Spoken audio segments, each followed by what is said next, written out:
Eusebius Pamphilius, Bishop of Caesarea Maritima, Life of Constantine, Book 2. In this manner, he of whom we have spoken continued to rush headlong towards that destruction which awaits the enemies of God, and once more, with a fatal emulation of their example, whose ruin he had himself witnessed as the consequence of their impious conduct, he rekindled the persecution of the Christians like a long extinguished fire, and fanned the unhallowed flame to a fiercer height than any who had gone before him. At first, indeed, though breathing fury and threatenings against God, like some savage beast of prey, or some crooked and wriggling serpent, he dared not, from fear of Constantine, openly level his attacks against the churches of God subject to his dominion, but dissembled the virulence of his malice, and endeavored by secret and limited measures to compass the death of the bishops, the most eminent of whom he found means to remove, through charges laid against them by the governors of the several provinces. And the manner in which they suffered had in it something strange, and hitherto unheard of. At all events, the barbarities perpetuated at Amasea of Pontus surpassed every known excess of cruelty. For in that city some of the churches, for the second time since the commencement of the persecutions, were levelled with the ground, and others were closed by the governors of the several districts, in order to prevent any who frequented them from assembling together, or rendering due worship to God. For he by whose orders these outrages were committed was too conscious of his own crimes to expect that these services were performed with any view to his benefit, and was convinced that all we did, and all our endeavors to obtain the favor of God, were on Constantine's behalf. These servile governors, then, feeling assured that such a course would be pleasing to the impious tyrant, subjected the most distinguished prelates of the churches to capital punishment. Accordingly, men who had been guilty of no crime were led away without cause, punished like murderers, and some suffered a new kind of death, having their bodies cut piecemeal, and after this cruel punishment, more horrible than any named in tragedy, being cast as a food to fishes into the depths of the sea. The result of these horrors was again, as before, the flight of the pious men, and once more the fields and deserts received the worshippers of God. The tyrant, having thus far succeeded in his object, he farther determined to raise a general persecution of the Christians, and he would have accomplished his purpose, nor could anything have hindered him from carrying his resolution into effect, had not he who defends his own anticipated the coming evil, and, by his special guidance, conducted his servant Constantine to this part of the empire, causing him to shine forth as a brilliant light in the midst of the darkness and gloomy night. He, perceiving the evils of which he had heard to be no longer tolerable, took wise counsel, and, tempering the natural clemency of his character with a certain measure of severity, hastened to succor those who were thus grievously oppressed. For he judged that it would be rightly deemed a pious and holy task to secure by the removal of an individual the safety of the greater part of the human race. He judged, too, that if he listened to the dictates of clemency only, and bestowed his pity on one utterly unworthy of it, this would, on the one hand, confer no real benefit on a man whom nothing would induce to abandon his evil practices, and whose fury against his subjects would only be likely to increase, while, on the other hand, those who suffered from his oppression would thus be forever deprived of all hope of deliverance. Influenced by these reflections, the emperor resolved without farther delay to extend a protecting hand to those who had fallen into such an extremity of distress. He accordingly made the usual warlike preparations, and assembled his whole forces, both of horse and foot. But before them all was carried the standard which I have before described as the symbol of his full confidence in God. He took with him also the priests of God, feeling well assured that now, if ever, he stood in need of the efficacy of prayer, and thinking it right that they should constantly be near and about his person, as most trusty guardians of the soul. Now, as soon as the tyrant understood that Constantine's victory over his enemies were secured to him by no other means than the co-operation of God, and that the persons above alluded to were continually with him and about his person, and besides this, that the symbol of the salutary passion preceded both the emperor himself and his whole army, he regarded these precautions with ridicule, as might be expected, at the same time mocking and reviling the emperor with blasphemous words. On the other hand, he gathered round himself Egyptian diviners and soothsayers, with sorcerers and enchanters, and the priests and prophets of those whom he imagined to be gods. He then, after offering the sacrifices which he thought the occasion demanded, inquired how far he might reckon on a successful termination of the war. They replied with one voice that he would unquestionably be victorious over his enemies, and triumphant in the war, and the oracles everywhere held out to him the same prospect in copious and elegant verses. The soothsayers certified him of favorable omens from the flights of birds. The priests declared the same to be indicated by the motion of the entrails of their victims. Elevated, therefore, by these fallacious assurances, he boldly advanced at the head of his army and prepared for battle. And when he was now ready to engage, he desired the most approved of his bodyguard and his most valued friends to meet him in one of the places which they consider sacred. It was a well-watered and shady grove, and in it were several marble statues of those whom he accounted to be gods. After lighting tapers and performing the usual sacrifices in honor of these, he is said to have delivered the following speech. "Friends and fellow soldiers, these are our country's gods, and these we honor with a worship derived from our remotest ancestors.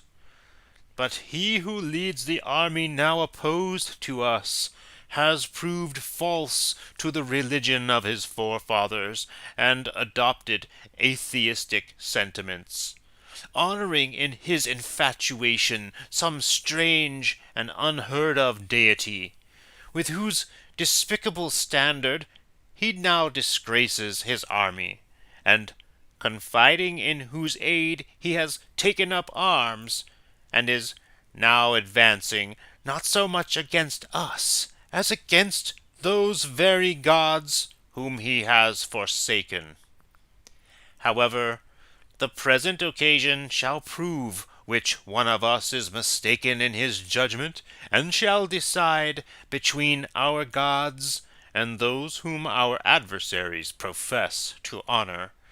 For either it will declare the victory to be ours, and so most justly evince that our gods are the true saviors and helpers, or else, if this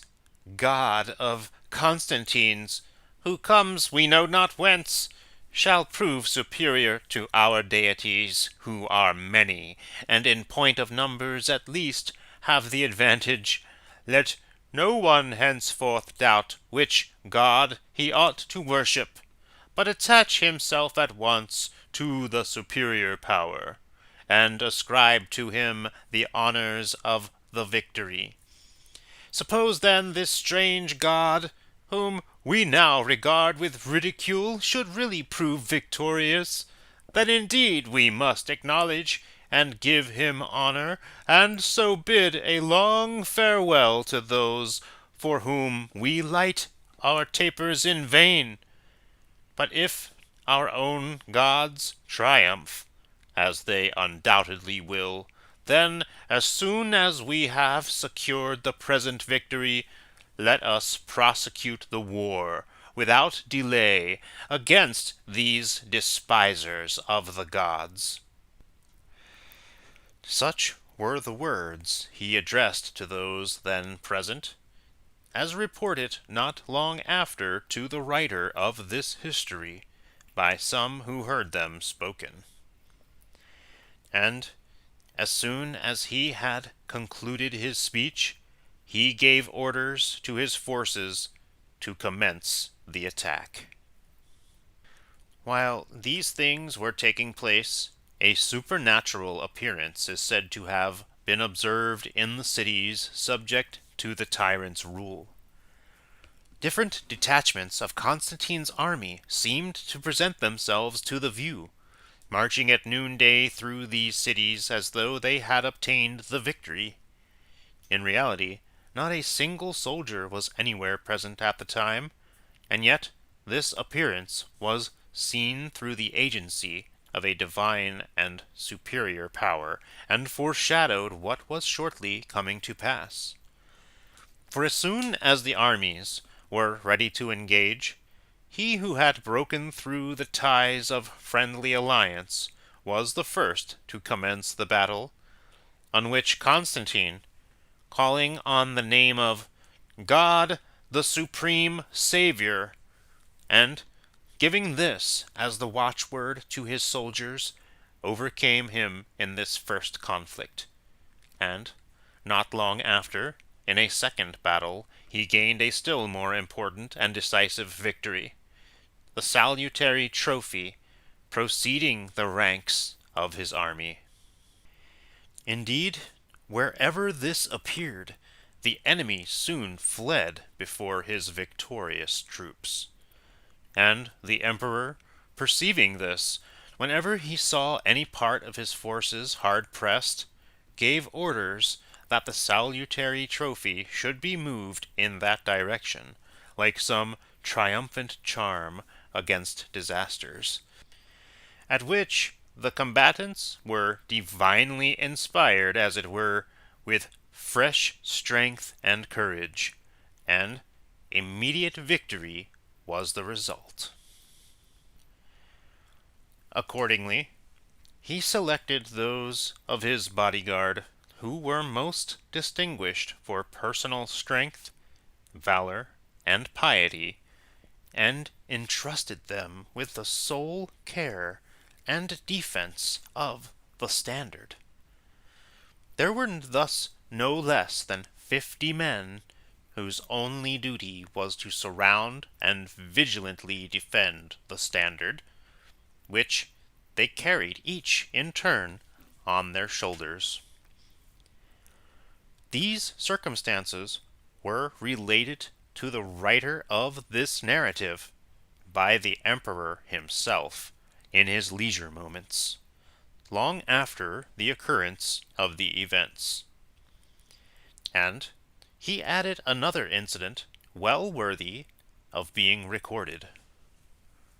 For he said that once, during the very heat of an engagement, a sudden tumult and panic attacked his army, which threw the soldier who then bore the standard into an agony of fear, so that he handed it over to another, in order to secure his own escape from the battle. As soon, however, as his comrade had received it, and he had withdrawn, and resigned all charge of the standard, he was struck in the belly by a dart which took his life. Thus he paid the penalty of his cowardice and unfaithfulness, and lay dead on the spot. But the other, who had taken his place as the bearer of the salutary standard, found it to be the safeguard of his life. For though he was assailed by a continual shower of darts, the bearer remained unhurt, the staff of the standard receiving every weapon. It was indeed a truly marvelous circumstance that the enemy's darts all fell within and remained in the slender circumference of this spear, and thus saved the standard-bearer from death, so that none of those engaged in this service ever received a wound. The story is none of mine, but for this too I am indebted to the emperor's own authority, who related it in my hearing along with other matters. And now, having thus, through the power of God, secured these first victories, he put his forces in motion and continued his onward march. The van, however, of the enemy, unable to resist the emperor's first assault, threw down their arms and prostrated themselves at his feet. All these he spared, rejoicing to save human life. But there were others who still continued in arms, and engaged in battle. These the emperor endeavored to conciliate by friendly overtures, but when these were not accepted, he ordered his army to commence the attack. On this, they immediately turned and betook themselves to flight, and some were overtaken and slain according to the laws of war, while others fell on each other in the confusion of their flight, and perished by the swords of their comrades. In these circumstances, their commander, finding himself bereft of the aid of his followers, having lost his lately numerous array, both of regular and allied forces, having proved, too, by experience, how vain his confidence had been in those whom he thought to be gods, ignominiously took to flight,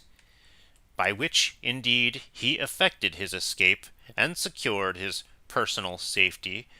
for the pious emperor had forbidden his soldiers to follow him too closely, and thus allowed him an opportunity for escape. And this he did in the hope that he might hereafter, on conviction of the desperate state of his affairs, be induced to abandon his insane and presumptuous ambition, and return to sounder reason. So Constantine, in his excessive humanity, thought and was willing patiently to bear past injuries and extend his forgiveness to one who so ill deserved it. But Licinius, far from renouncing his evil practices, still added crime to crime, and ventured on more daring atrocities than ever. Nay, once more, tampering with the detestable arts of magic,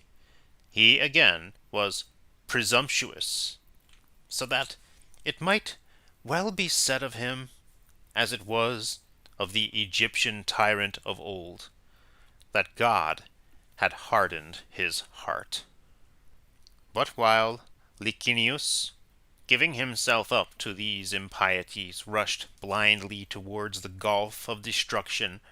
The emperor, on the other hand, when he saw that he must meet his enemies in a second battle, devoted the intervening time to his Saviour. He pitched the Tabernacle of the Cross outside and at a distance from his camp, and there passed his time in a pure and holy manner, offering up prayers to God, following thus the example of his ancient prophet, of whom the sacred oracles testify that he pitched the tabernacle without the camp.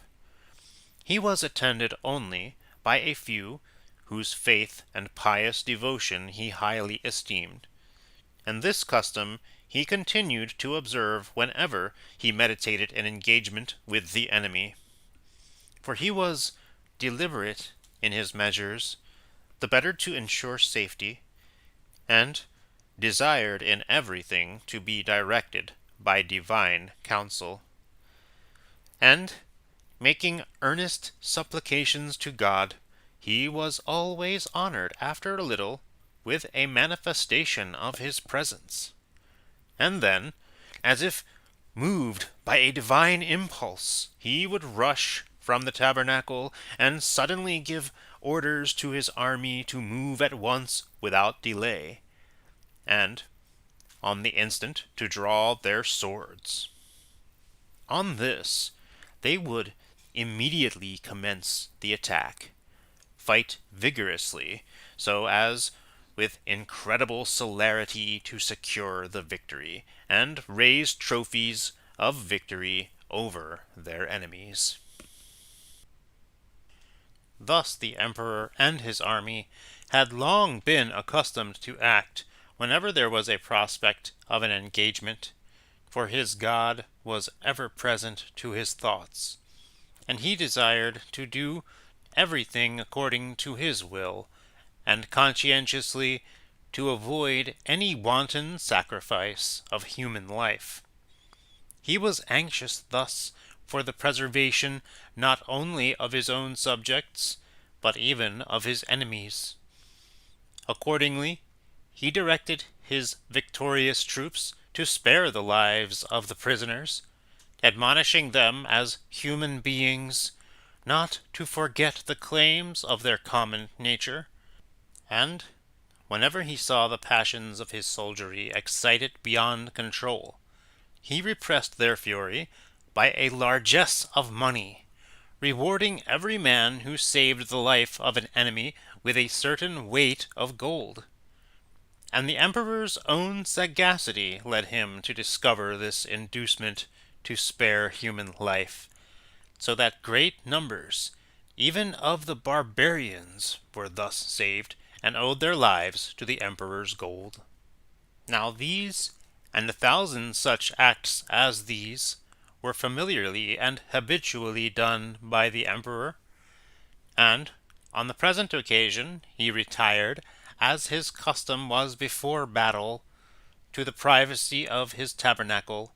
and there employed his time in prayer to God. Meanwhile, he strictly abstained from anything like ease or luxurious living, and disciplined himself by fasting and bodily mortification, imploring the favor of God by supplication and prayer, that he might obtain his concurrence and aid, and be ready to execute whatever he might be pleased to suggest to his thoughts. In short, he exercised a vigilant care over all alike, and interceded with God as much for the safety of his enemies as for that of his own subjects. And inasmuch as he who had lately fled before him now dissembled his real sentiments, and again petitioned for a renewal of friendship and alliance, the emperor thought fit on certain conditions to grant his request, on the hope that such a measure might be expedient and generally advantageous to the community. Licinius, however, while he pretended a ready submission to the terms prescribed, and attested his sincerity by oaths, at this very time was secretly engaged in collecting a military force, and again meditated war and strife, inviting even the barbarians to join his standard, and he began also to look about him for other gods, having been deceived by those in whom he had hitherto trusted, and, without bestowing a thought on what he himself had publicly spoken on the subject of false deities, or choosing to acknowledge that God who had fought on the side of Constantine, he made himself ridiculous by seeking for a multitude of new gods. Having now learned by experience the divine and mysterious power which resided in the salutary trophy, by means of which Constantine's army had become habituated to victory, he admonished his soldiers never to direct their attack against the standard, nor even incautiously to allow their eyes to rest upon it, assuring them that it possessed a terrible power, and was especially hostile to him, so that they would do well carefully to avoid any collision with it. And now, having given these directions, he prepared for a divisive conflict with him whose humanity prompted him still to hesitate, and to postpone the fate which he foresaw awaited his adversary. The enemy, however, confident in the aid of a multitude of gods, advanced to the attack with a powerful array of military force, preceded by certain images of the dead and lifeless statues as their defense. On the other side, the emperor, secure in the armor of godliness, opposed to the numbers of the enemy the salutary and life-giving sign, as at once a terror to the foe and a protection from every harm. And for a while he paused, and preserved at first the attitude of forbearance, from respect to the treaty of peace to which he had given his sanction, that he might not be the first to commence the contest. But as soon as he perceived that his adversaries persisted in their resolution and were already drawing their swords, he gave free scope to his indignation, and by a single charge overthrew in a moment the entire body of the enemy, thus triumphing at once over them and their gods. He then proceeded to deal with this adversary of God and his followers according to the laws of war, and consign them to the fitting punishment. Accordingly, the tyrant himself, and they whose counsels had supported him in his impiety, were together subjected to the just punishment of death. After this, those who had so lately been deceived by their vain confidence in false deities, acknowledged with unfeigned sincerity the God of Constantine, and openly professed their belief in him as the true and only God. And now, the impious being thus removed, the sun once more shone brightly after the gloomy cloud of tyrannic power. Each separate portion of the Roman dominion became blended with the rest. The eastern nations united with those of the west, and the whole body of the Roman Empire was graced, as it were, by its head, in the person of a single and supreme ruler, whose sole authority pervaded the whole. Now, too, the bright rays of the light of godliness gladdened the days of those who had heretofore been sitting in darkness and the shadow of death. Past sorrows were no more remembered, for all united in celebrating the praises of the victorious prince, and avowed their recognition of his preserver as the only true God. Thus, he whose character shone with all the virtues of piety, the Emperor Victor, for he had himself adopted this name as a most fitting appellation to express the victory which God granted him over all who hated or opposed him,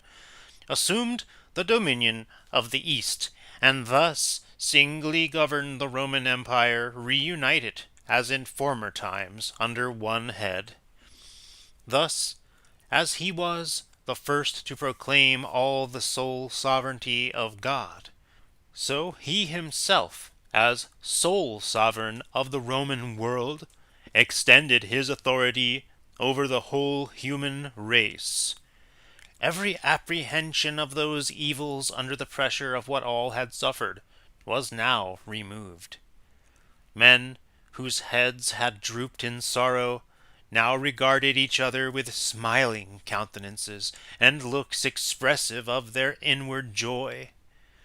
With processions and hymns of praise, they first of all, as they were told, ascribed the supreme sovereignty to God, as in truth the King of Kings, and then, with continued acclamations, rendered honor to the victorious emperor, and the Caesars, his most discreet and pious sons. The former afflictions were forgotten, and all past impieties forgiven, while with the enjoyment of present happiness was mingled the expectation of continued blessings in the future. Moreover, the emperor's edicts, permeated with his humane spirit, were published among us also, as they had been among the inhabitants of the other division of the empire, and his laws, which breathed a spirit of piety toward God,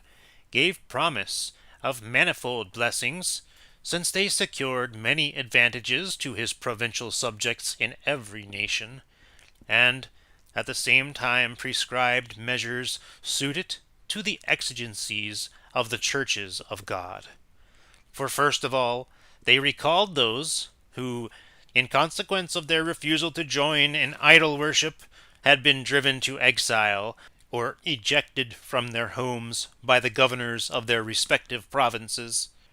In the next place, they relieved from their burdens those who, for the same reason, had been adjudged to serve in the civil courts, and ordained restitution to be made to any who had been deprived of property. They too, who in the time of trial had signalized themselves by fortitude of soul in the cause of God, and had therefore been condemned to the painful labors of the mines, or consigned to the solitude of islands, or compelled to toil in the public works, all received an immediate release from these burdens, while others, whose religious constancy had cost them the forfeiture of their military rank,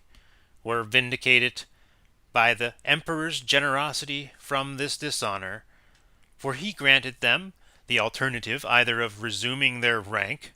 and enjoying their former privileges, or, in the event of their preferring a more settled life, of perpetual exemption from all service. Lastly, all who had been compelled, by way of disgrace and insult, to serve in the employments of women, he likewise freed with the rest.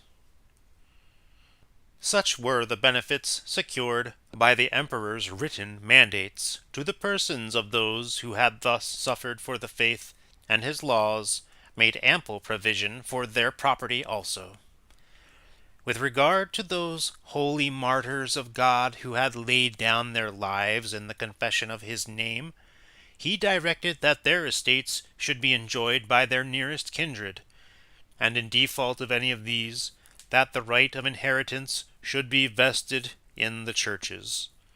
Farther, whatever property had been consigned to other parties from the treasury, whether in the way of sale or gift, together with that retained in the treasury itself, the generous mandate of the emperor directed should be restored to the original owners. Such benefits did his bounty thus widely diffused confer on the Church of God. But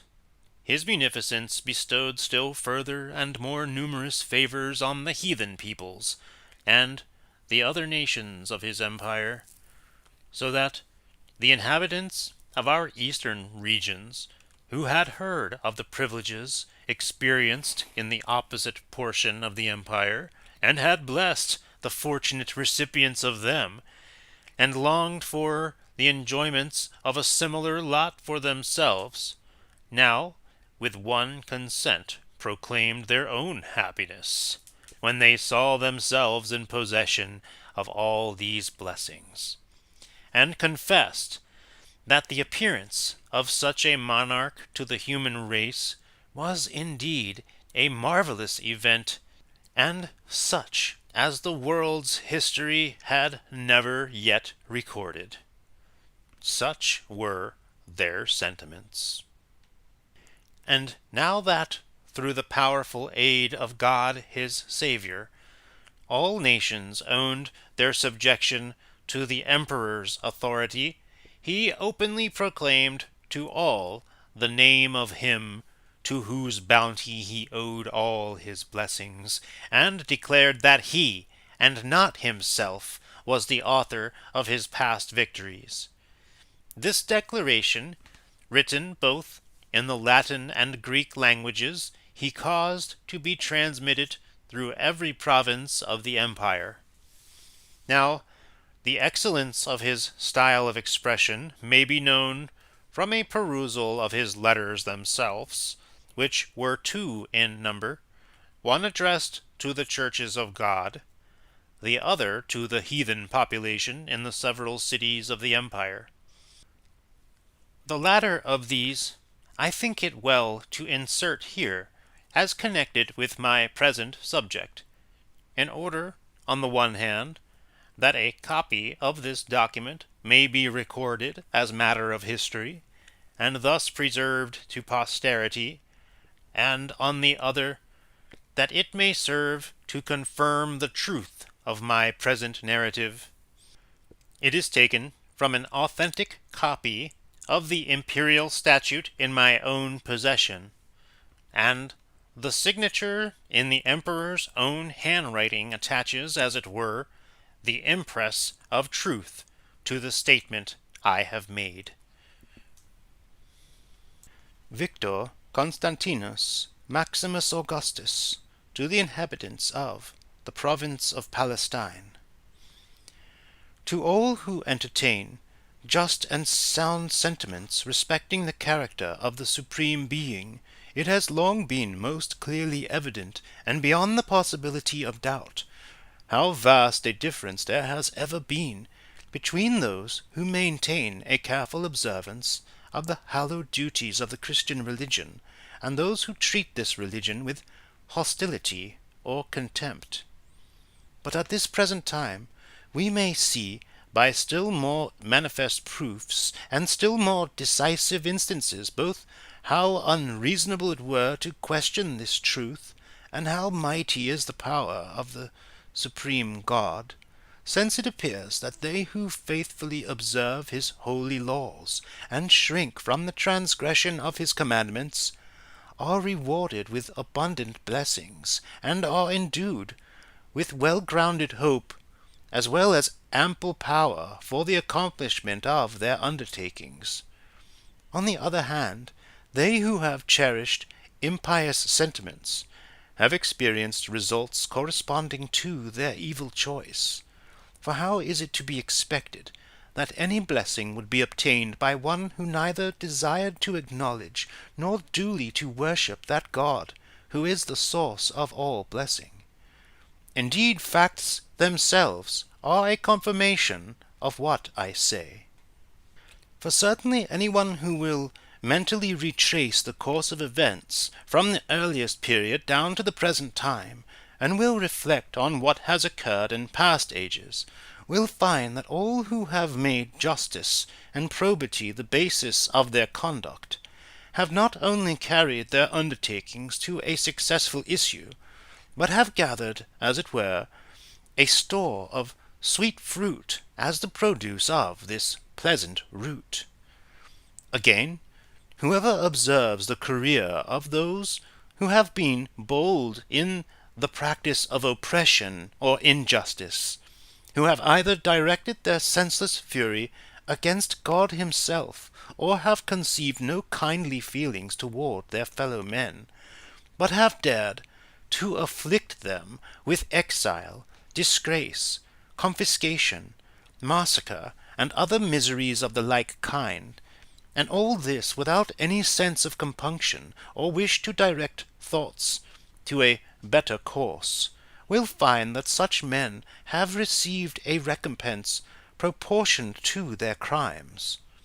And these are results which might naturally and reasonably be expected to ensue.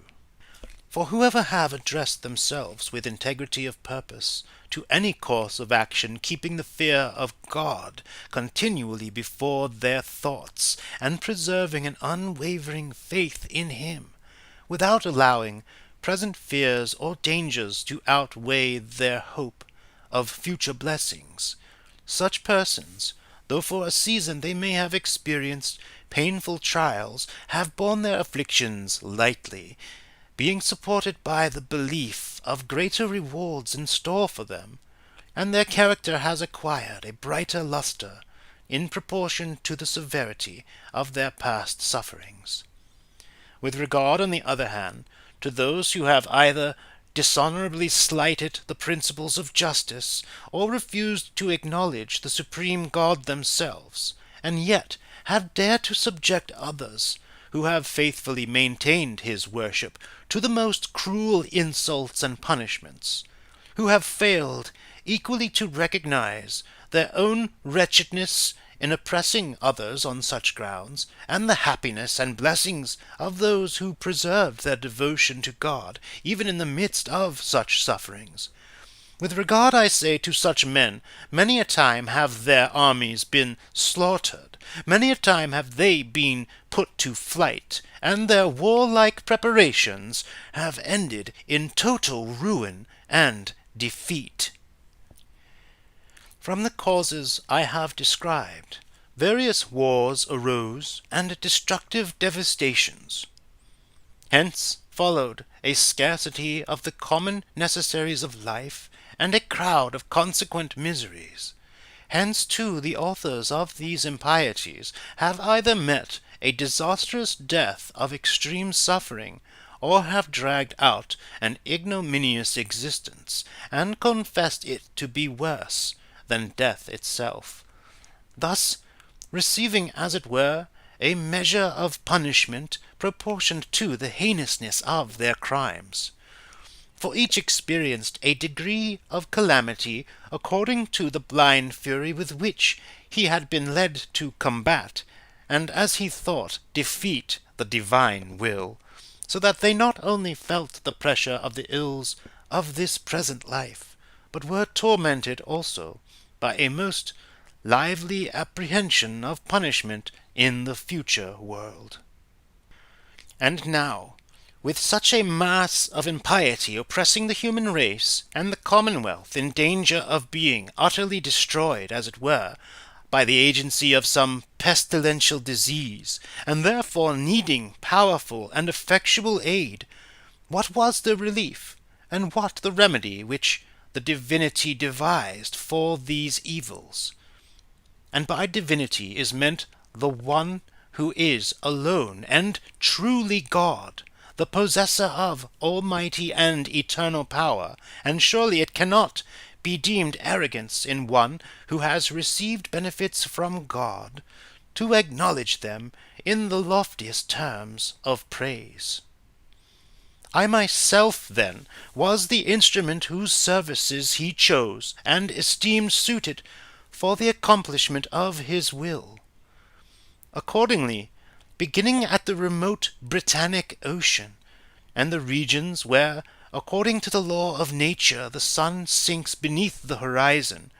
Through the aid of divine power, I banished and utterly removed every form of evil which prevailed, in the hope that the human race, enlightened through my instrumentality, might be recalled to a due observance of the holy laws of God, and at the same time our most blessed faith might prosper under the guidance of his almighty hand. I said under the guidance of his hand, for I would never desire to be forgetful of the gratitude due to his grace. Believing, therefore, that this most excellent service had been confided to me as a special gift, I proceeded as far as the regions to the east, which, being under the pressure of severer calamities, seemed to demand still more effectual remedies at my hands. At the same time, I am most certainly persuaded that I myself owe my life, my every breath, in short, my very inmost and secret thoughts, entirely to the favour of the supreme God. Now I am well aware that they who are sincere in the pursuit of the heavenly hope, and have fixed this hope in heaven itself as the peculiar and predominant principle of their lives, have no need to depend on human favour, but rather have enjoyed higher honours in proportion as they have separated themselves from the inferior and evil things of this earthly existence. Nevertheless, I deem it incumbent on me to remove at once and most completely from all such persons the hard necessities laid upon them for a season, and the unjust inflictions under which they have suffered, though free from any guilt or just liability. For it would be strange indeed that the fortitude and constancy of soul displayed by such men should be fully apparent during the reign of those whose first object it was to persecute them on account of their devotion to God, and yet that the glory of their character should not be the more bright and blessed under the administration of a prince who is his servant. Let all, therefore, who have exchanged their country for a foreign land, because they would not abandon that reverence and faith toward God, to which they had devoted themselves with their whole hearts, and have in consequence at different times been subject to the cruel sentence of the courts, together with any who have been enrolled in the registers of the public courts, though in time past exempt from such office, let these, I say, now render thanks to God the Liberator of all, in that they are restored to their hereditary property and their wonted tranquillity. Let those also who have been despoiled of their goods, and have hitherto passed a wretched existence, mourning under the loss of all that they possessed, once more be restored to their former homes, their families and estates, and receive with joy the bountiful kindness of God. Furthermore, it is our command that all those who have been detained in the islands against their will should receive the benefit of this present provision, in order that they, who till now have been surrounded by rugged mountains and the encircling barrier of the ocean, being now set free from that gloomy and desolate solitude, may fulfill their fondest wish by revisiting their dearest friends. Those, too, who have prolonged a miserable life in the midst of abject and wretched squalor, welcoming their restoration as an unlooked-for gain, and discarding henceforth all anxious thoughts, may pass their lives with us in freedom from all fear. For that anyone could live in a state of fear under our government when we boast and believe ourselves to be the servants of God, would surely be a thing most extraordinary even to hear of, and quite incredible, and our mission is to rectify the errors of the others. Again, with regard to those who have been condemned either to the grievous labor of the mines, or to service in the public works, let them enjoy the sweets of leisure in place of those long-continued toils, and henceforth lead a far easier life, and more accordant with the wishes of their hearts, exchanging the incessant hardships of their tasks for quiet relaxation. And if any have forfeited the common privilege of liberty, or have unhappily suffered dishonour,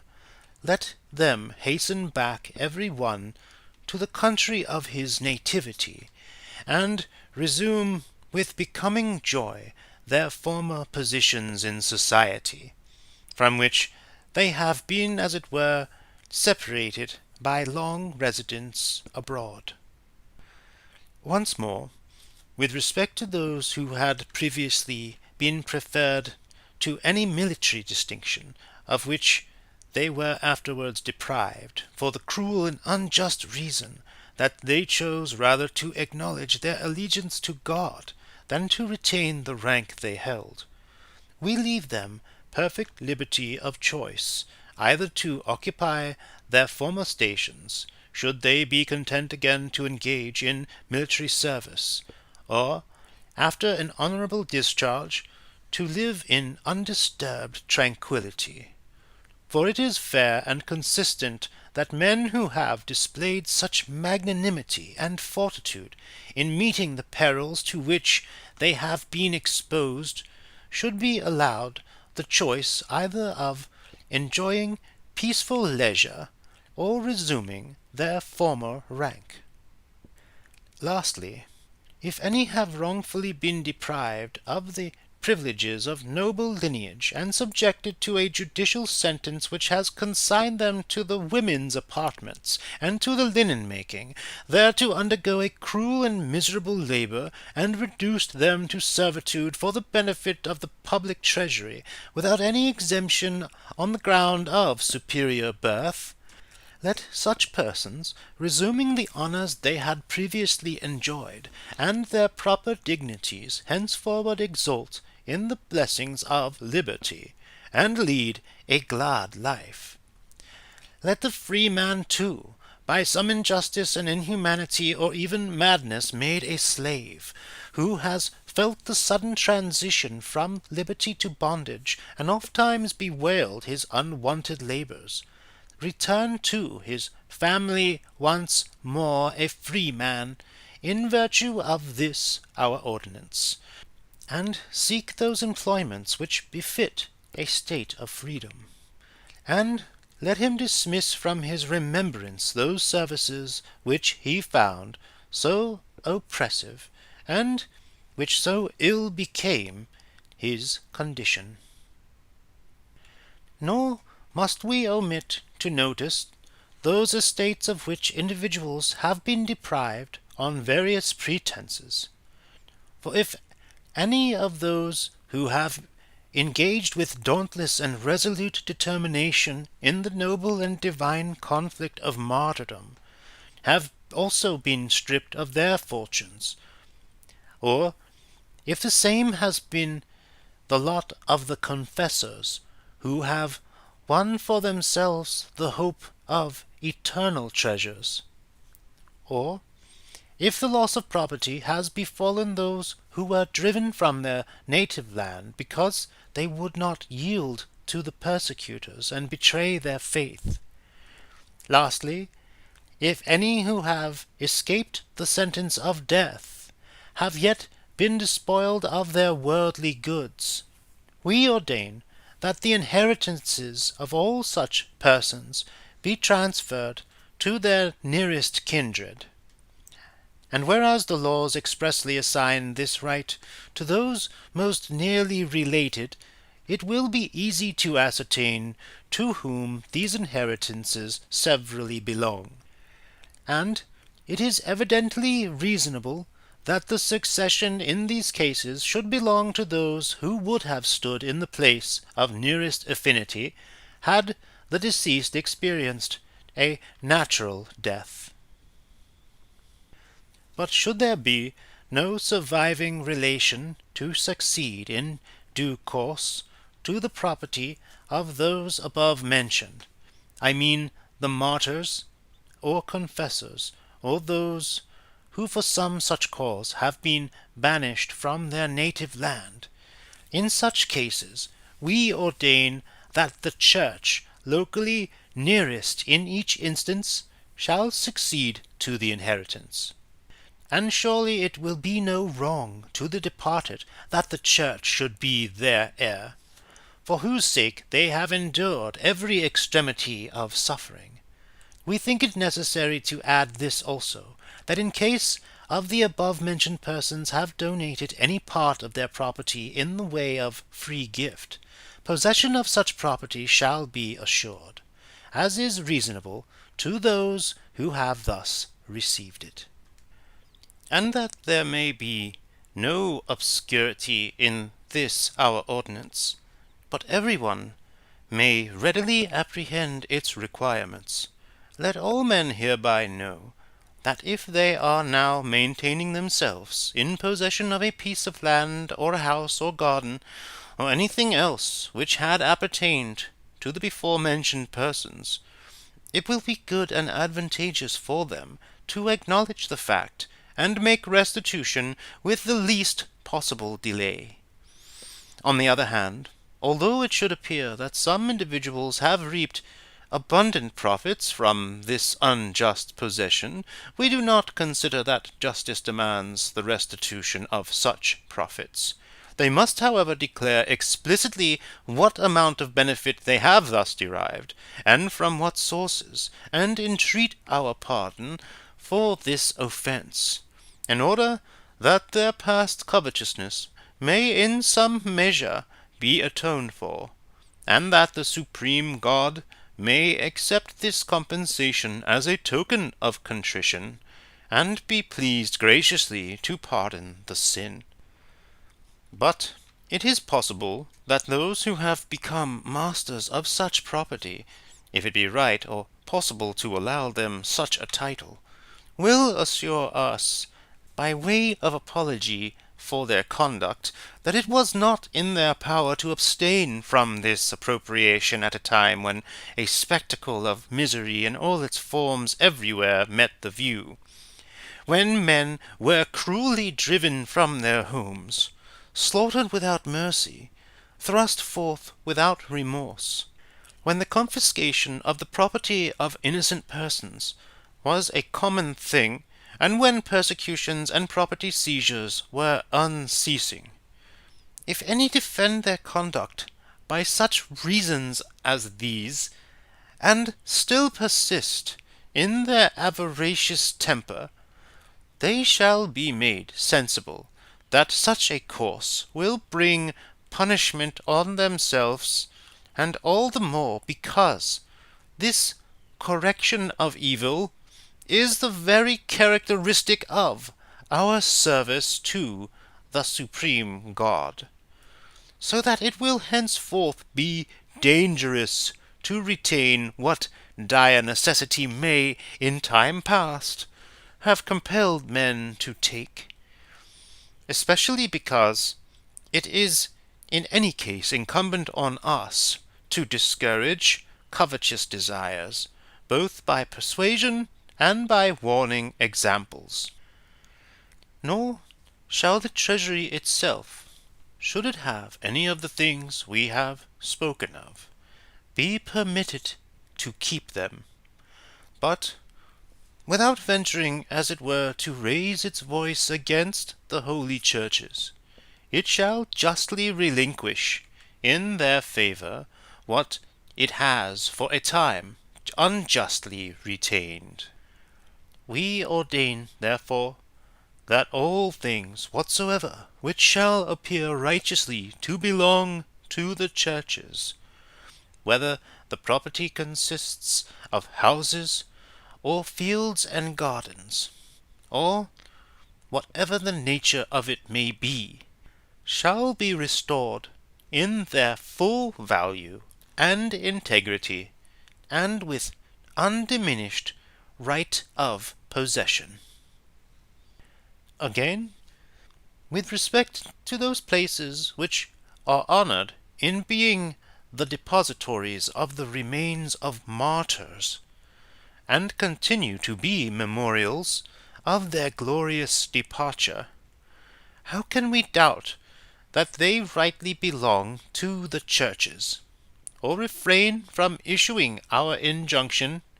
to that effect?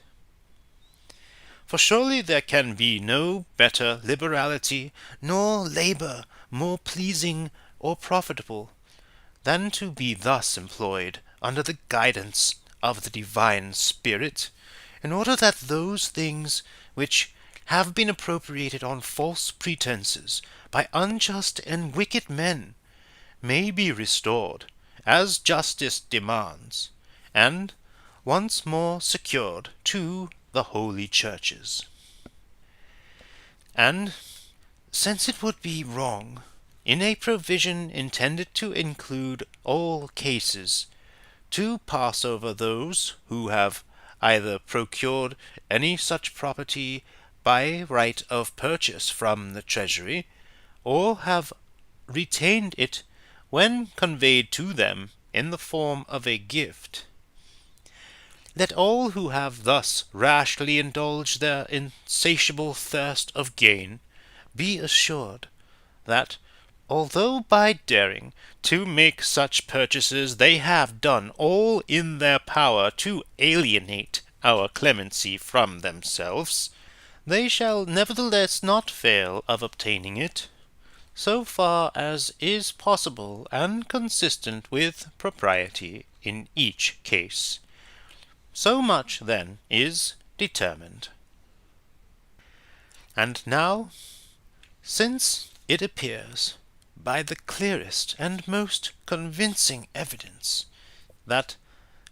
the miseries which erewhile oppressed the entire human race are now banished from every part of the world through the power of Almighty God, and at the same time the counsel and aid which He is pleased on many occasions to administer through our agency,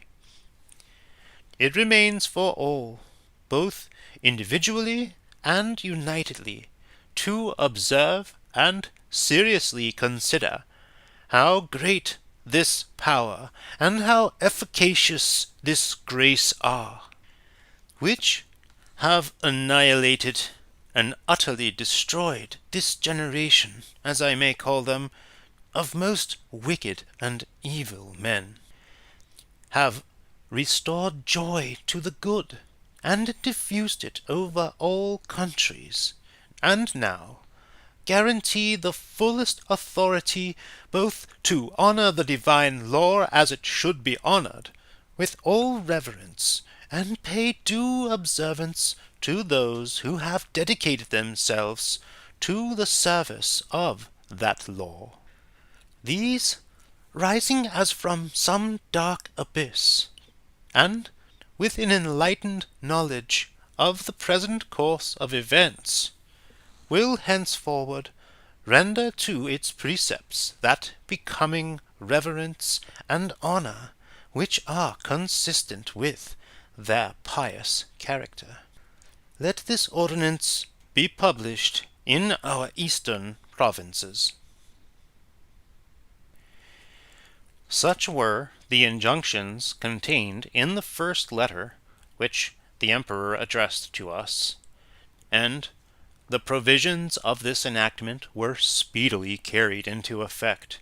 everything being conducted in a manner quite different from the atrocities which had but lately been daringly perpetrated during the cruel ascendancy of the tyrants. Those persons also who were legally entitled to it received the benefit of the emperor's liberality. After this, the emperor continued to address himself to matters of high importance, And first he sent governors to the several provinces, mostly such as were devoted to the saving faith. And if any appeared inclined to adhere to Gentile worship, he forbade them to offer sacrifice. This law applied also to those who surpassed the provincial governors in rank and dignity, and even to those who occupied the highest station and held the authority of the praetorian prefecture. If they were Christians, they were free to act consistently with their profession. If otherwise, the law required them to abstain from idolatrous sacrifices. Soon after this, 2 laws were promulgated about the same time, one of which was intended to restrain the idolatrous abominations which in time past had been practiced in every city and country, and it provided that no one should erect images, or practice divination and other false and foolish arts, or offer sacrifice in any way. The other statute commanded the heightening of the oratories and the enlargement in length and breadth of the churches of God, as though it were expected that, now the madness of polytheism was wholly removed, pretty nearly all mankind would henceforth attach themselves to the service of God. His own personal piety induced the emperor to devise and write these instructions to the governors of the several provinces, and the law farther admonished them not to spare the expenditure of money, but to draw supplies from the imperial treasury itself. Similar instructions were written also to the bishops of the several churches,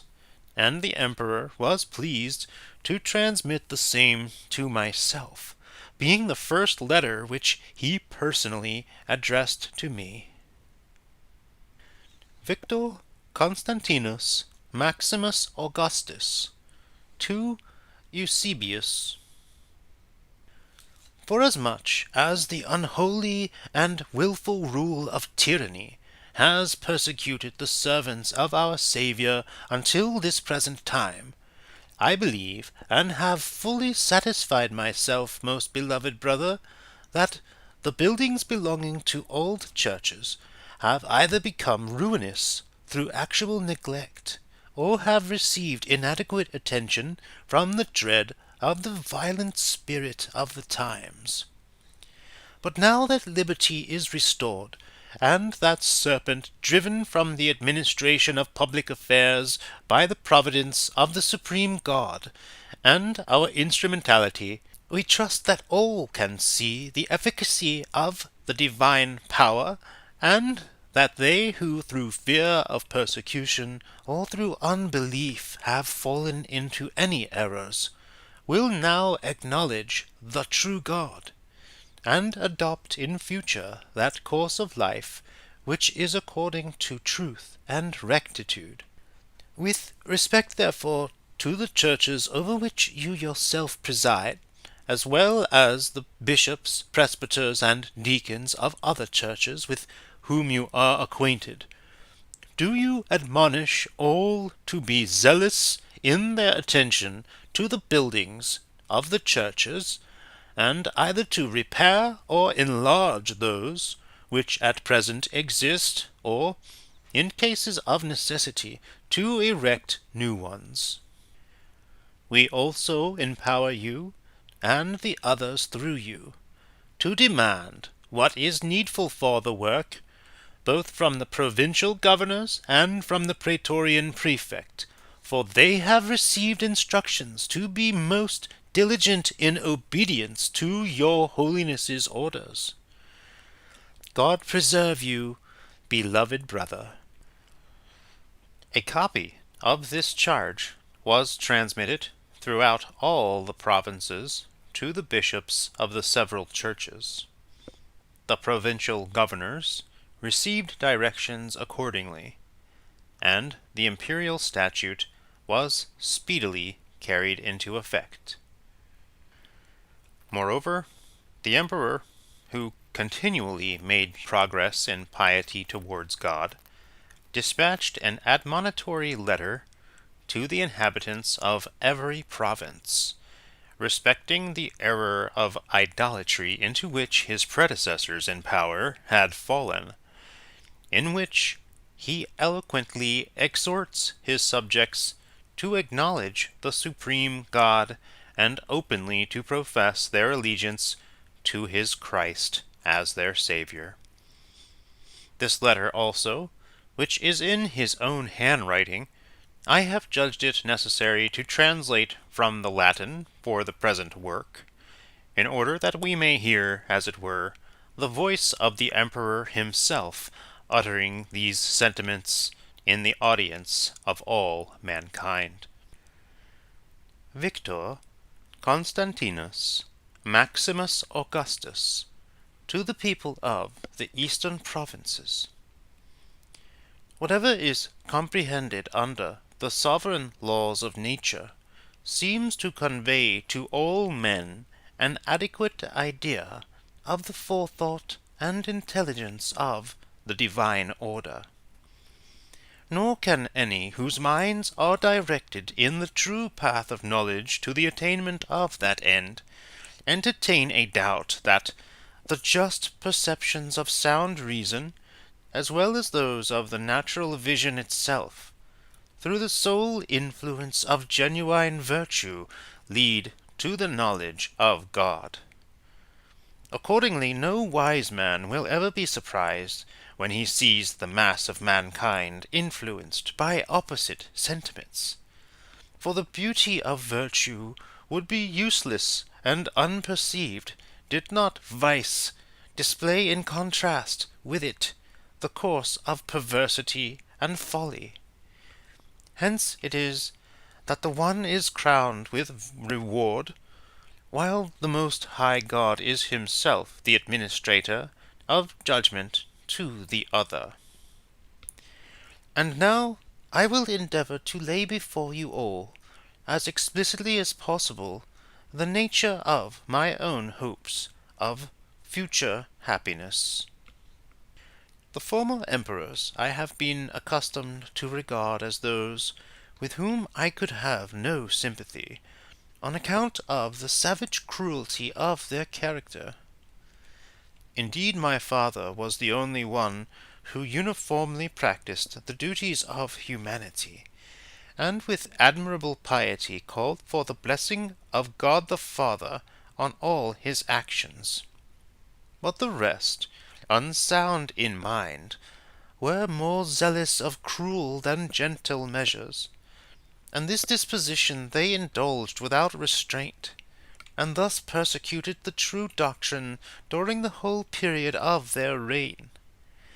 Nay, so violent did their malicious fury become, that in the midst of a profound peace, as regards both the religious and ordinary interest of men, they kindled, as it were, the flames of a civil war. About that time it is said that Apollo spoke from a deep and gloomy cavern, and through the medium of no human voice, and declared that the righteous men on earth were a bar to his speaking the truth, and accordingly that the oracles from the tripod were fallacious. Hence it was that he suffered his tresses to drop in token of grief, and mourned the evils which the loss of the oracular spirit would entail on mankind. But let us mark the consequences of this. I call now on you, Most High God, to witness that, when young, I heard him, who at that time was chief among the Roman emperors, unhappy, truly unhappy as he was, and labouring under mental delusion, make earnest inquiry of his attendants as to who these righteous ones on earth were, and that one of the pagan priests then present replied that they were doubtless the Christians.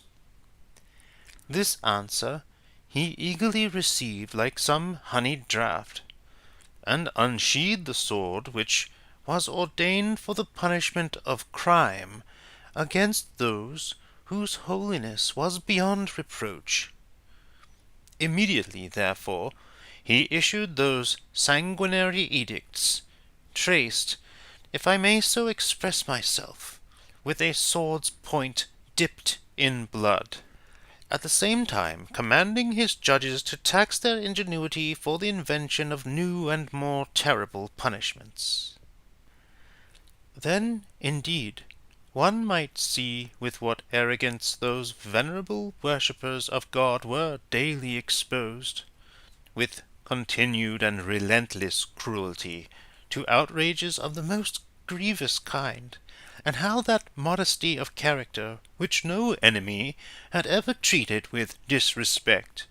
became the mere sport of their infuriated fellow citizens. Is there any punishment by fire? Are there any tortures or forms of torment which were not applied to all, without distinction of age or sex?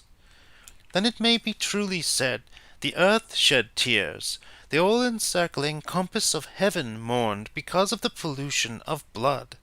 and the very light of day itself was darkened in grief at the spectacle. But what is now the consequence of this? Why, the barbarians themselves may boast now of the contrast their conduct presents to these cruel deeds,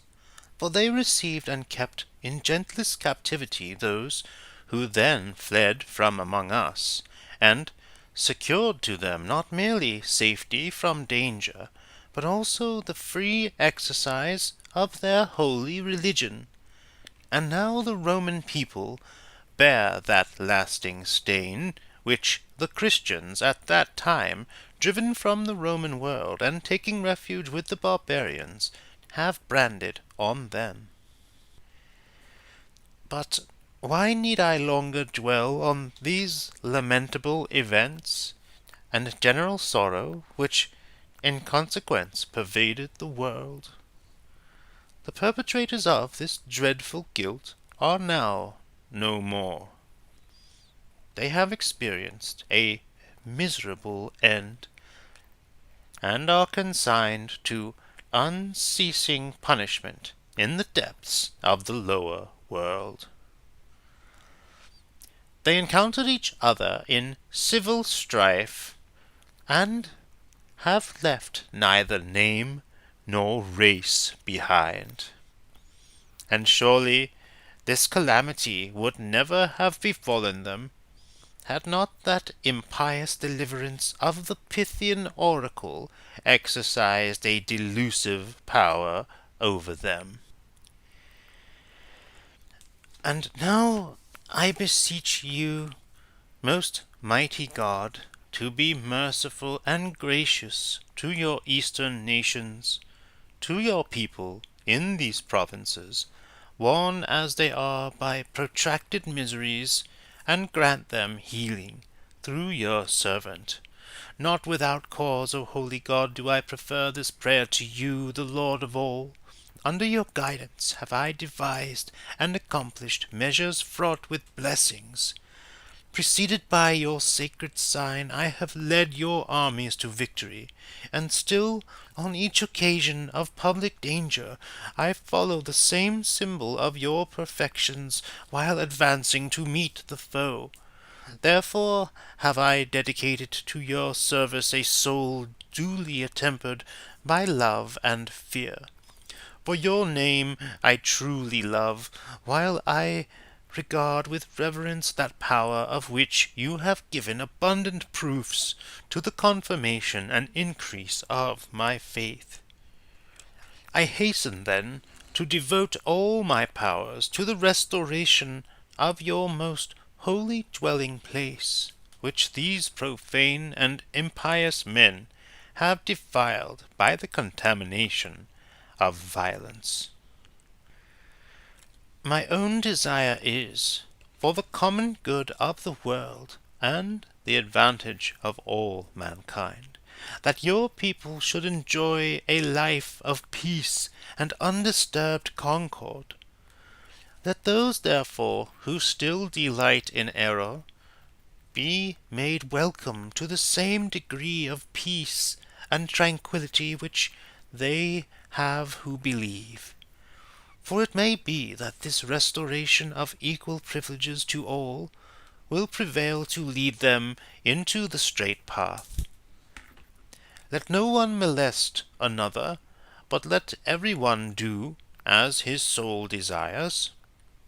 Only let men of sound judgment be assured of this, that those only can live a life of holiness and purity, whom you call to a reliance on your holy laws. With regard to those who will hold themselves aloof from us, let them have, if they please, their temples of lies. We have the glorious edifice of your truth, which you have given us as our native home. We pray, however, that they too may receive the same blessing, and thus experience that heartfelt joy which unity of sentiment inspires. And truly, our worship is no new or recent thing, but one which you have ordained for your own due honour from the time when, as we believe, this system of the universe was first established. And although mankind have deeply fallen, and have been seduced by manifold errors, yet have you revealed a pure light in the person of your Son, that the power of evil should not utterly prevail, and hast thus given testimony to all men concerning yourself. The truth of this is assured to us by your works. It is your power which removes our guilt and makes us faithful. The sun and the moon have their settled course.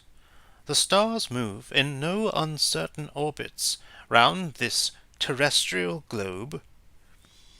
The revolution of the seasons recurs according to unerring laws. The solid fabric of the earth was established by your word. The winds receive their impulse at appointed times, and the course of the waters continues with ceaseless flow. The ocean is circumscribed by an immovable barrier, and whatever is comprehended within the compass of earth and sea is all contrived for wondrous and important ends. Were it not so, were not all regulated by the determination of your will, so great a diversity, so manifold a division of power would unquestionably have brought ruin on the whole race and its affairs. For those agencies which have maintained a mutual strife would thus have carried to a more deadly length that hostility against the human race, which they even now exercise, though unseen by mortal eyes. Abundant thanks, most mighty God and Lord of all, be rendered to you, that by so much as our nature becomes known from the diversified pursuits of man, by so much the more are the precepts of your divine doctrine confirmed to those whose thoughts are directed aright, and who are sincerely devoted to true virtue. As for those who will not allow themselves to be cured of their error, let them not attribute this to any but themselves, for that remedy which is of sovereign and healing virtue is openly placed within the reach of all. Only let not any one inflict an injury on that religion which experience itself testifies to be pure and undefiled. Henceforward, therefore, let us all enjoy in common the privilege placed within our reach. I mean the blessing of peace, endeavoring to keep our conscience pure from all that is contrary. Once more, let none use that to the detriment of another, which he may have himself have received on conviction of its truth. But let every one, if it be possible, apply what he has understood and known to the benefit of his neighbor. If otherwise, let him relinquish the attempt. For it is one thing voluntarily to undertake the conflict for immortality, another to compel others to do so from the fear of punishment. These are our words, and we have enlarged on these topics more than our ordinary clemency would have dictated, because we were unwilling to dissemble or be false to the true faith, and the more so, since we understand there are some who say that the rites of the heathen temples and the power of darkness have been entirely removed. We should indeed have earnestly recommended such removal to all men, were it not that the rebellious spirit of those wicked errors still continues obstinately fixed in the minds of some, so as to discourage the hope of any general restoration of mankind to the ways of truth. In this manner the emperor, like a powerful herald of God, addressed himself by his own letter to all the provinces, at the same time warning his subjects against superstitious error and encouraging them in the pursuit of true godliness. But in the midst of his joyful anticipations of the success of this measure, he received tidings of a most serious disturbance which had invaded the peace of the Church. This intelligence he heard with deep concern, and at once endeavored to devise a remedy for the evil. The origin of this disturbance may be thus described. The people of God were in a truly flourishing state, and abounding in the practice of good works. No terror from without assailed them, but a bright and most profound peace through the favor of God encompassed his church on every side. Meantime, however, the spirit of envy was watching to destroy our blessings, which at first crept in unperceived, but soon revelled in the midst of the assemblies of the saints. At length it reached the bishops themselves, and arrayed them in angry hostility against each other, on pretense of a jealous regard for the doctrines of divine truth.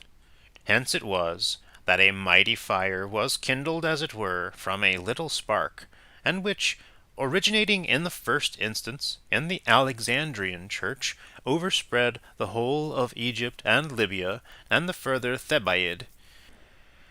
Eventually, it extended its ravages to the other provinces and cities of the empire, so that not only the prelates of the churches might be seen encountering each other in the strife of words, but the people themselves were completely divided,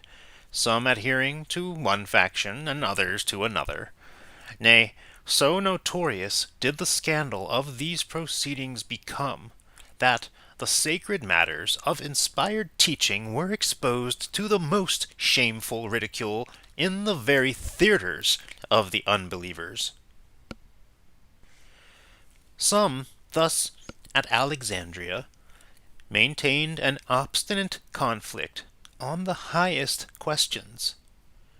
Others, throughout Egypt and the upper Thebaid, were at variance on account of an earlier controversy, so that the churches were everywhere distracted by divisions. The body, therefore, being thus diseased, the whole of Libya caught the contagion, and the rest of the remoter provinces became affected with the same disorder. For the disputants at Alexandria sent emissaries to the bishops of the several provinces, who accordingly ranged themselves as partisans on either side, and shared in the same spirit of discord. As soon as the emperor was informed of these facts, which he heard with much sorrow of heart, considering them in light of a calamity personally affecting himself, he immediately selected from the Christians in his train one whom he well knew to be approved for the sobriety and genuineness of his faith, and who had before this time distinguished himself by the boldness of his religious profession, and sent him to negotiate peace between the dissentient parties at Alexandria. He also made him the bearer of a most needful and appropriate letter to the original movers of the strife, and this letter, as exhibiting a specimen of his watchful care over God's people, it may be well to introduce into this our narrative of his life. Its purport was as follows. Victor Constantinus Maximus Augustus, to Alexander and Arius. I call that God to witness, as well I may, who is the helper of my endeavors, and the preserver of all men, that I had a twofold reason for undertaking that duty which I have now performed. My design then was, first,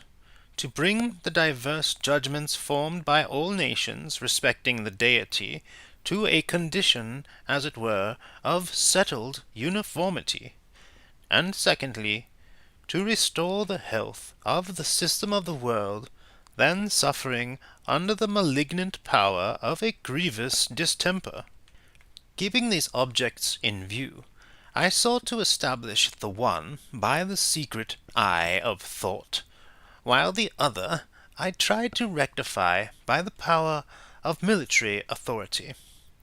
For I was aware that if I should succeed in establishing, according to my hopes, a common harmony of sentiment among all the servants of God, the general course of affairs would also experience a change correspondent to the pious desires of them all. Finding then that the whole of Africa was pervaded by an intolerable spirit of mad folly, through the influence of those who, with heedless frivolity, had presumed to rend the religion of the people into divers sects, I was anxious to check this disorder,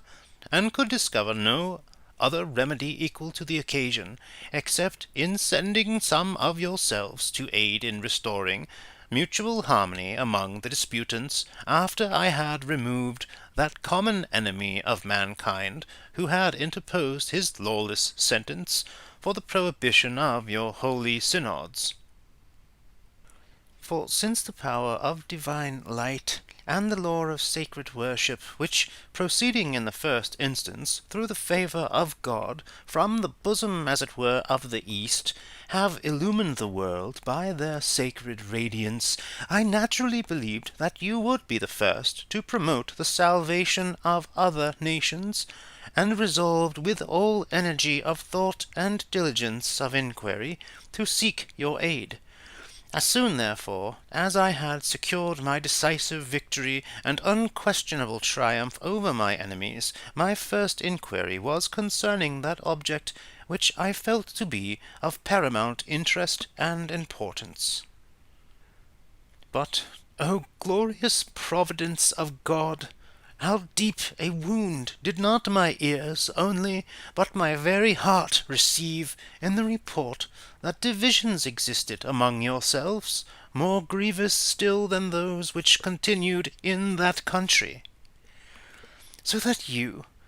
through whose aid I had hoped to procure a remedy for the errors of others, are in a state which needs healing even more than theirs. And yet,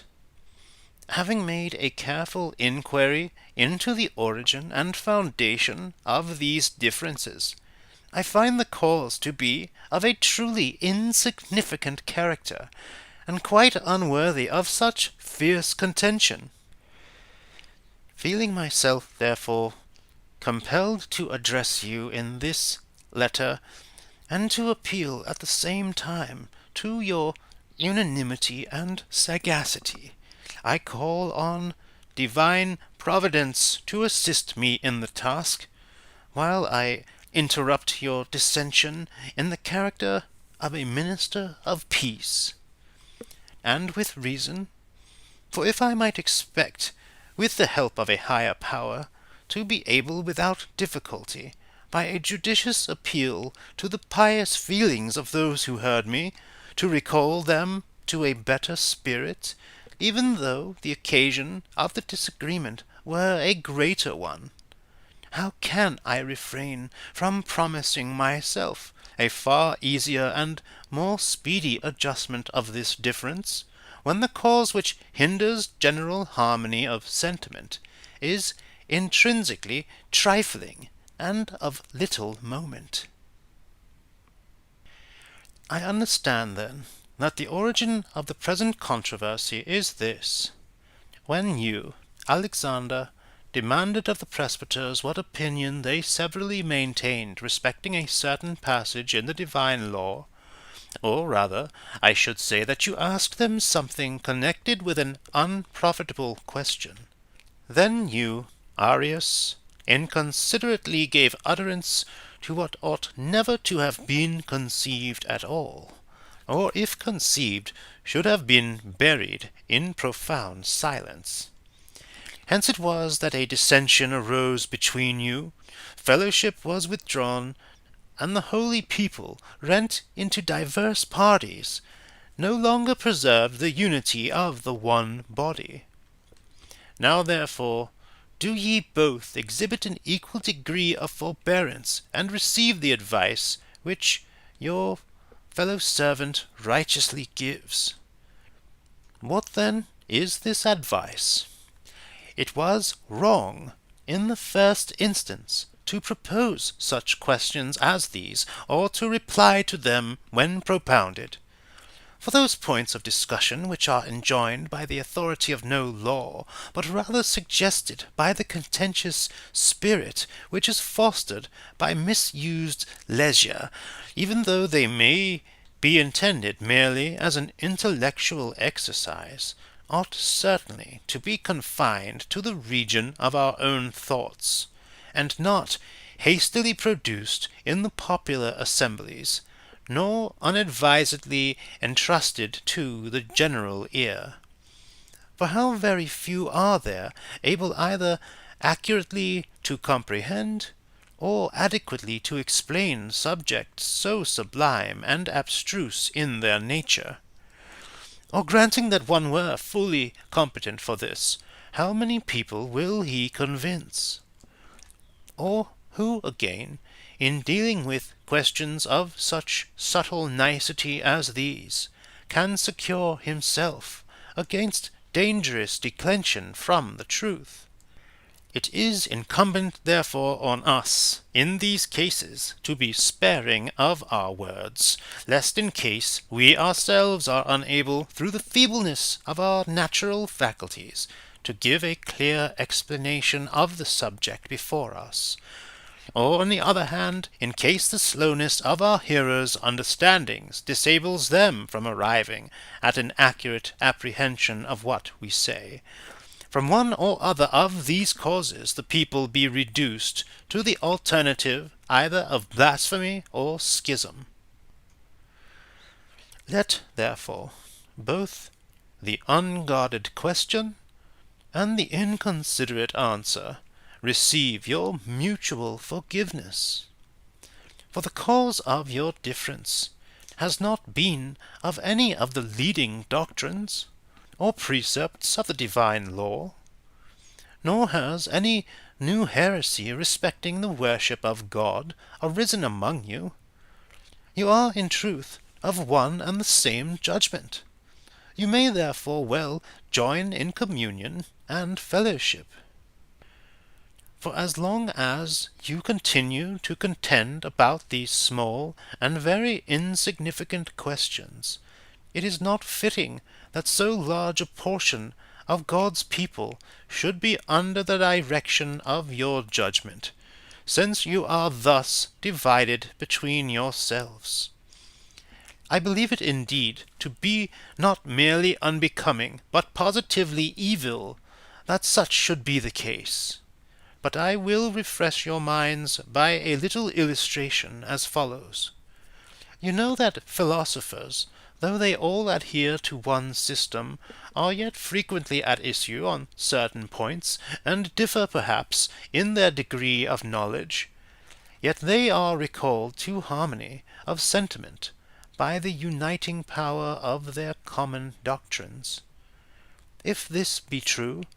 is it not far more reasonable that you, who are the ministers of the supreme God, should be of one mind respecting the profession of the same religion? But let us still more thoughtfully and with closer attention examine what I have said, and see whether it be right that on the ground of some trifling and foolish verbal difference between ourselves, brethren should assume towards each other the attitude of enemies, and the august meeting of the synod be rent by profane disunion, because of you who wrangle together on points so trivial and altogether unessential?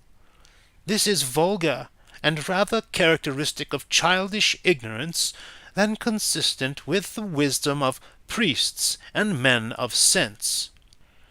Let us withdraw ourselves with a good will from these temptations of the devil. Our great God and common Saviour of all has granted the same light to us all.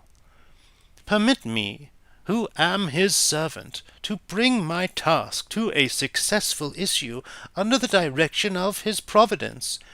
that I may be enabled through my exhortations and diligence and earnest admonition to recall his people to communion and fellowship.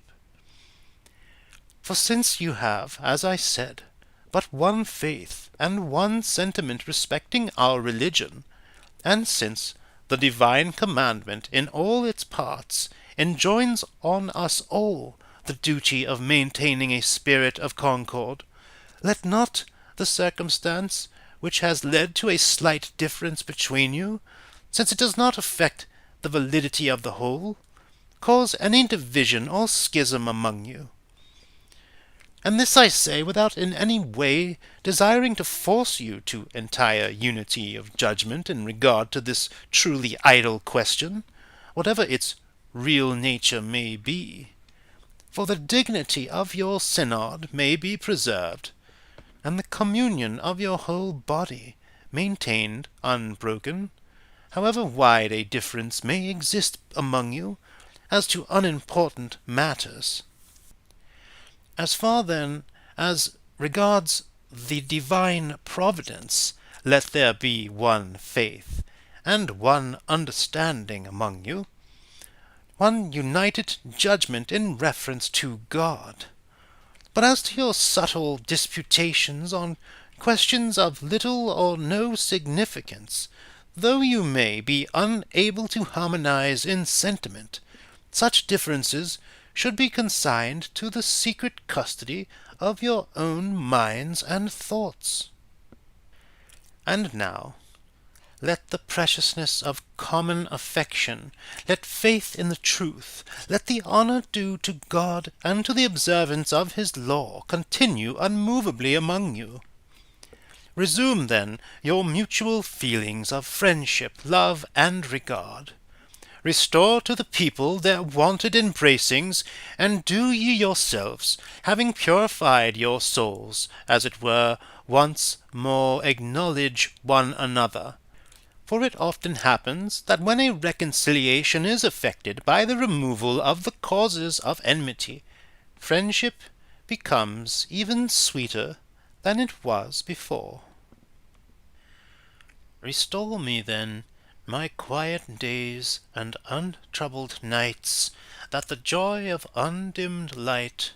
the delight of a tranquil life, may henceforth be my portion. Else must I needs mourn with constant tears, nor shall I be able to pass the residue of my days in peace. For while the people of God, whose fellow servant I am, are thus divided among themselves by an unreasonable and pernicious spirit of contention, how is it possible that I shall be able to maintain tranquillity of mind? And I will give you a proof of how great my sorrow has been on this behalf. Not long since I had visited Nicomedia, and intended immediately to proceed from that city to the east. It was while I was hastening towards you, and had already accomplished the greater part of the distance, that the news of this matter reversed my plan, that I might not be compelled to see with my own eyes that which I felt myself scarcely able even to hear. Open then for me henceforward, by your unity of judgment, that road to the regions of the East, which your dissensions have closed against me,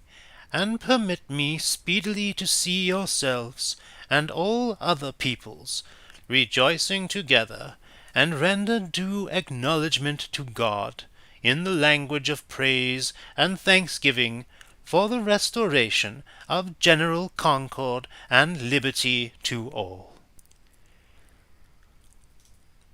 In this manner,